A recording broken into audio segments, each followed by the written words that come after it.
Waalaikumsalam. Ibu Titi silakan. Baik, terima kasih. Terkait dengan pertanyaan kuasa hukum pemohon tentang perubahan data kependudukan, saya kira ini pertanyaannya dikontekskan dengan penggunaan hak pilih ya. Pertama, kita tentu saja harus tertib dengan penggunaan hak pilih, bahwa pada dasarnya pilkada itu kalau di tingkat kabupaten, dapilnya adalah kabupaten tersebut. Dan yang bisa menggunakan hak pilih adalah mereka yang ada di DPT ataupun pemilih pindahan, dan pemilih dalam daftar pemilih khusus yang menggunakan KTP elektronik. Nah, sepanjang persyaratan bahwa dokumen atau identitas legal kalau dia tidak terdaftar di DPT bisa menunjukkan bahwa dia memiliki KTP elektronik di lokasi yang bersangkutan, lalu tidak menggunakan hak pilih lebih dari 1 kali, menggunakan hak pilih setelah pukul 12, maka semestinya tidak ada alasan untuk menghilangkan hak pilih seseorang hanya karena misalnya ada kondisi spesifik. Dia terdaftar di 2 DPT atau kemudian orang yang sama punya 2 NIK yang berbeda. Tentu saja kita harus membenahi data kependudukan dan juga data pemilu kita, data pemilih. Apalagi seorang pemilih dilakukan coklit, didatangi rumah per rumah, dan kemudian petugas KPPS adalah petugas yang kenal, TPS juga diawasi oleh petugas pengawas TPS dan ada saksi. Jadi saya kira dalam konteks itu kebenaran faktual terkait dengan syarat tadi yang harus diuji saat penggunaan hak pilih di TPS. Nah, yang kedua, Yang Mulia izin melanjutkan soal pertanyaan dari Pak Baron dari kuasa hukum termohon juga saya kira hampir sama dengan Yang Mulia Guntur Hamzah, Profesor Guntur Hamzah.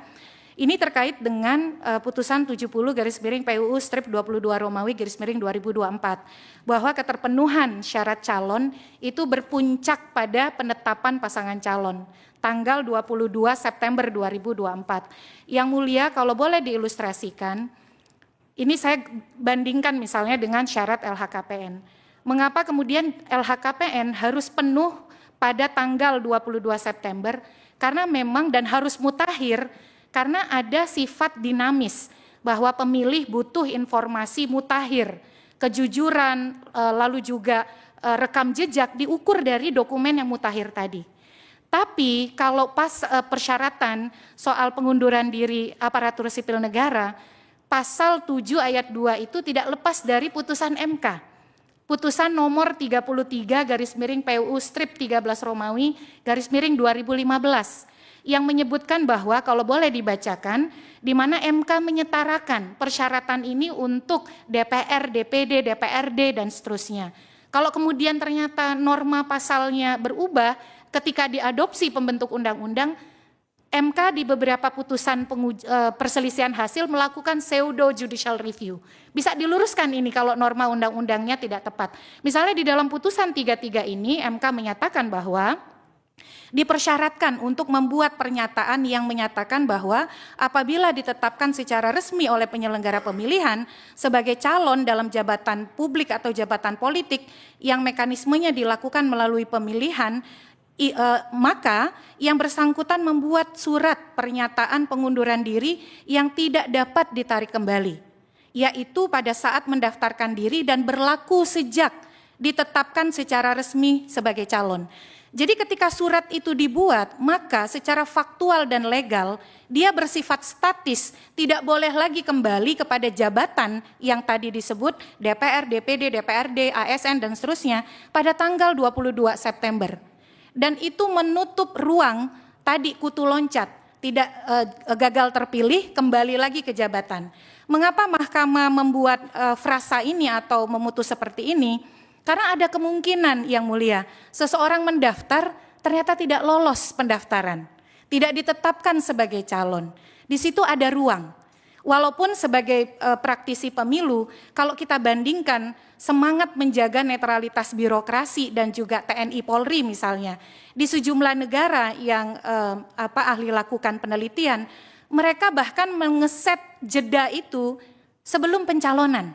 Jadi misalnya ketika pendaftaran calon adalah dimulai tanggal 26 sebagai contoh, maka di sejumlah negara seperti di Amerika Serikat, disebutkan harus mereka itu mengundurkan diri sekian tahun. Saya lupa persisnya tapi saya pernah membaca kalau saya tidak salah itu 2 tahun sebelum pendaftaran calon dilakukan. Makanya saya pernah mengusulkan kepada DPR selaku pembentuk undang-undang pada waktu itu, ketika membahas Undang-Undang 10 2016, kita tegaskan saja, masa jedanya itu 1 tahun, dia harus sudah mengundurkan diri sebelum pendaftaran. Jadi kita tidak lagi berdebat soal mundur atau tidaknya. 1 tahun sebelum pendaftaran artinya 1 tahun sebelum 26 Agustus 2024 dia harus sudah mundur supaya tidak ada lagi narasi atau kecurigaan spekulasi cawe-cawe, tidak netral, politisasi jabatan dan seterusnya yang mulia. Jadi saya mendukung itu kalau kemudian itu bisa dianggap sebagai sesuatu kondisi hukum yang konstitusional.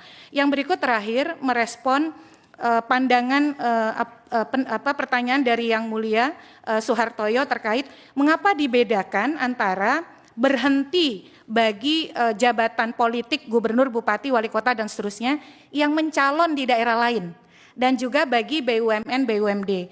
Tentu saja kalau dalam semangat putusan 33 2015 BUMN, BUMD pun terikat pernyataan mengundurkan diri. Tapi kemudian pasal 7 ayat 2 huruf U untuk BUMN, BUMD menggunakan kata berhenti. Nah terkait dengan gubernur, bupati, wali kota atau wakil yang maju di daerah lain, ini harus dilihat dalam konteks bahwa lokus jabatannya berbeda. Jadi memang dia harus berhenti karena teori mandat tadi. Selain juga berbeda dengan ASN dan lain sebagainya karena derajat birokrasinya tidak lebih rumit daripada derajat birokrasi pada ASN dan lain-lain. Sebagai penutup yang mulia, pada intinya adalah persyaratan pada pasal 7 ayat 2 terkait dengan pencalonan ASN ini menghendaki bahwa tidak boleh ada kepala daerah sebagai elected official yang berstatus sebagai aparatur sipil negara. Nah, derivasi teknisnya itu diatur di dalam pasal 7 ayat 2 dan kemudian peraturan KPU.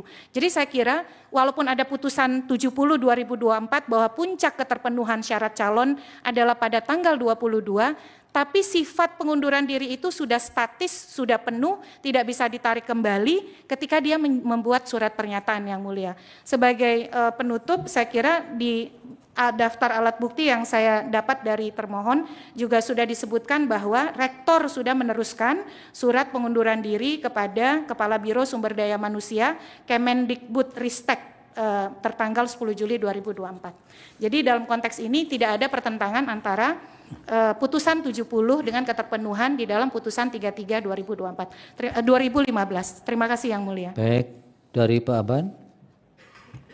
Terima kasih Yang Mulia. Saya coba merespon beberapa pertanyaan dari kuasa hukum pemohon terkait dengan soal keputusan di KPP.